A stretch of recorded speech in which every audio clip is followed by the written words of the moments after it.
নমস্কাৰ বন্ধু বান্ধৱীসকল, আপোনালোকে নিশ্চয় ভালে কুশলে আছে। মোৰো ভাল। আজি ভাবিলোঁ গধূলি অলপ ওলাই যাওঁ, ইমান গৰম পৰিছে, সেইকাৰণে ভাবিলোঁ অলপ বেলিভুৰিৰ ফালে ফুৰি আহোঁ। এইখিনি ঠাইত মানে গধূলি আহি সঁচাকৈ বহুত ভাল লাগে, সেইকাৰণে আমিও আহিলোঁ। আৰু তাৰ পৰা আহি আমি আহিলোঁ দীঘলী পুখুৰী। ইয়াত দেখিছেনে, চাৰিওফালে দোকানেই দোকান আৰু পূৰা মানুহৰ ভিৰ।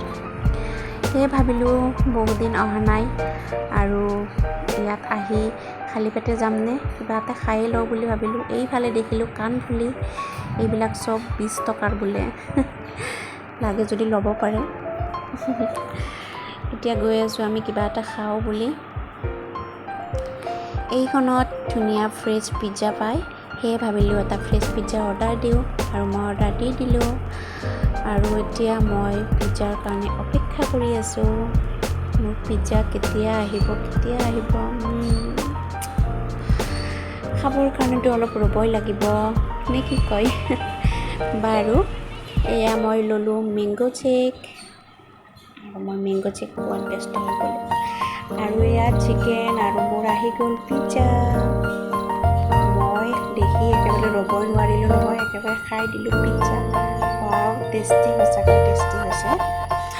তাৰপিছত পেট পূজা কৰি এইফালে আহিলোঁ মই চব্জি বজাৰলৈ, আৰু মই বজাৰ কৰি ল'লোঁ অলপ, আৰু লগতে মই অলপ মাংসও লৈ ল'লোঁ। মানে বেলেগ নহয়, এয়া লিভাৰ হয়। আজি এনেকৈ খাম বুলি ভাবিছোঁ।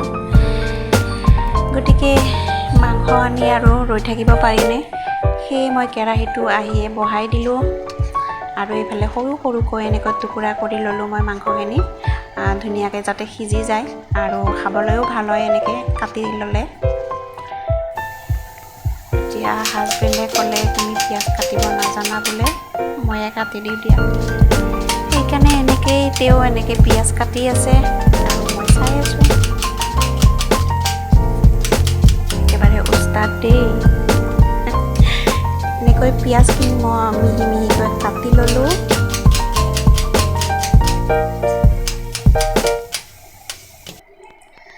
তাৰপিছত এইফালে লৈছোঁ মই বিলাহী, নহৰু, আদা পেষ্ট, আৰু এতিয়া ইয়াত দিলোঁ মিঠাতেল।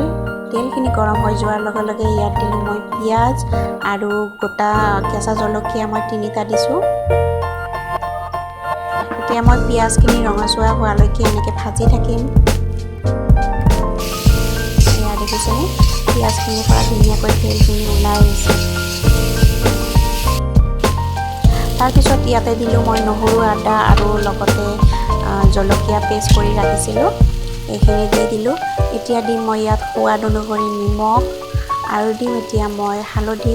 কিছুমানে পিছতো দিয়ে, কোনো কথা নাই, যোনে যেনেকৈ বনাব পাৰে। সকলোৰে বনোৱা ষ্টাইলটো বেলেগ বেলেগ নহয়নে বাৰু। সেয়ে মই এনেকৈয়ে বনালোঁ আজি। এয়া দিলোঁ মই জিৰা গুড়ি,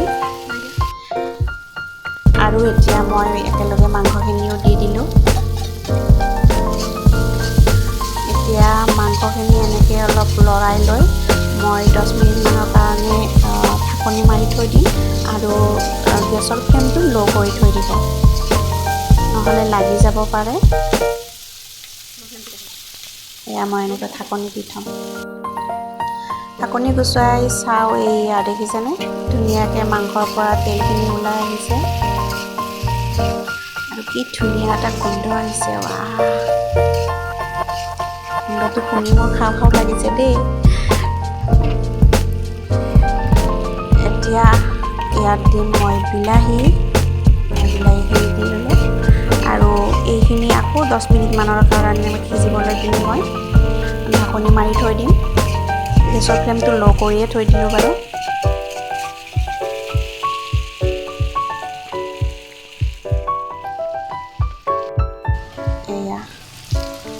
এয়া ঢাকনি গুচাই দেখিছেনে, ধুনীয়া এটা কালাৰ হৈ গৈছে।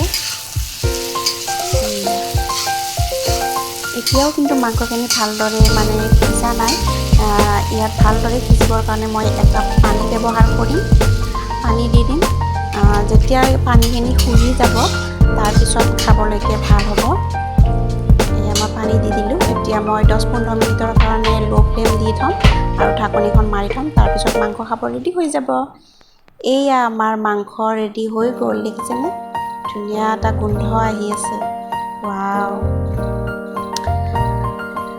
এয়া মাংসখিনি ধুনীয়া কালাৰ হৈছে আৰু সঁচাকৈ এনেকৈ খালে বহুত ভাল লাগে। আপোনালোকে কেতিয়াবা বনাই খাবচোন।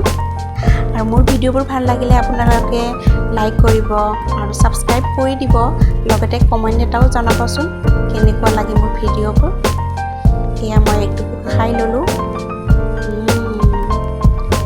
সঁচাকৈ টেষ্টি হৈছে। আজি ৰাতি সাঁজ আমি এনেকৈ খালোঁ। এতিয়া ৰাতি হৈছে, ময়ো শুওঁ, আপোনালোকেও শুৱক। বাই বাই, শুভৰাত্ৰি।